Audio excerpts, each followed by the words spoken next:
दोस्तों नमस्कार, मैं सौरभ गोस्वामी। तालबेट के चुनावी समीकरण कुछ बदले बदले नजर आ रहे हैं और आपस में ही भारतीय जनता पार्टी के कई नेता टकराते हुए नजर आ रहे हैं। सामान्य महिला सीट फिर से घोषित की गई और ऐसे में अब देखने वाली बात होगी कि सत्ताधारी पार्टी किस पर दांव खेलती है। तमाम सत्ताधारी पार्टी के लोग ही टिकट मांग रहे हैं, जिसमें महिलाएं सबसे आगे हैं। चूंकि महिला सीट है, सबसे कद्दावर नाम मुक्ता सोनी का, जो जीत की गारंटी है, कहेंगे जीत की पर्यायवाची अभी तक लगातार 3 बार तो बन ही चुकी है। चुनावी मौसम में किस तरफ करवट बदल दे किसी को पता नहीं, लेकिन चुनाव लड़ेंगे यह पता है। पूर्व में तो यही हुआ है। अब मौजूदा समय में चुनावी मैदान में आती हैं कि नहीं आती हैं, तैयारियां देखकर तो यही लगता है कि चुनावी मैदान में आने को तैयार है। अब भारतीय जनता पार्टी उन्हें टिकट देती है या फिर वो निर्दलीय चुनावी मैदान में आएंगी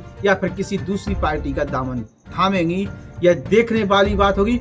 चूंकि तालबेट के विकास के लिए मुक्ता सोनी कुछ भी कर सकती हैं और चुनाव के टाइम पर वो चुनावी मैदान में आ सकती हैं। इस प्रकार की सरगर्मियां तेज हैं। अगर पार्टी टिकट देगी तो ठीक है, नहीं देगी तो भी चुनावी मैदान में आएंगी। इस प्रकार की अटकलें लग रही हैं, उन्हीं लोगों की भाषा बोल रहे हैं। मोंटी परहार जो पिछले 1 साल से फ्री वाईफाई देने की दावे कर रहे हैं और लगातार पानी की समस्या को लेकर भी लोगों के बीच में रहे। तालबेट नगर पालिका कहेंगे, नगर पंचायत कहें, लगातार लोगों के बीच में जितना बना उतना करने का प्रयास किया। सरकारी फंड किस तरीके से आए, किस तरीके से नहीं, सभी पर चर्चा लगातार हुई है।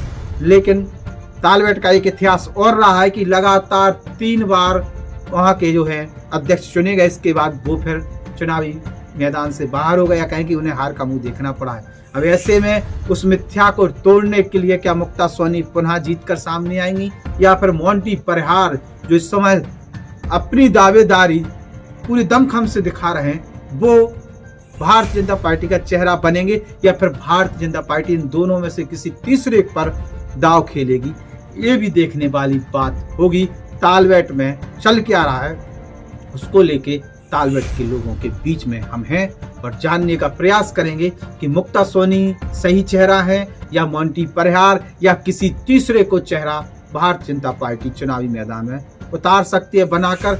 और क्या अगर इन लोगों के ना टिकट नहीं मिलती, चाहे मोंटी परहार चाहे मुक्ता सोनी, तो यह दोनों क्या कहें कि निर्दलीय चुनावी मैदान में आएंगे या फिर किसी दूसरी पार्टी का दामन थामेंगे। इन सब सवालों का आपके पास क्या जवाब है, कमेंट बॉक्स में जरूर लिखें। नगर निकाय चुनाव की डुगडुगी बच चुकी है। न्यायालय के आदेश के बाद रास्ता साफ हो चुकी है। किसी भी समय आचार संहिता घोषित की जा सकती है।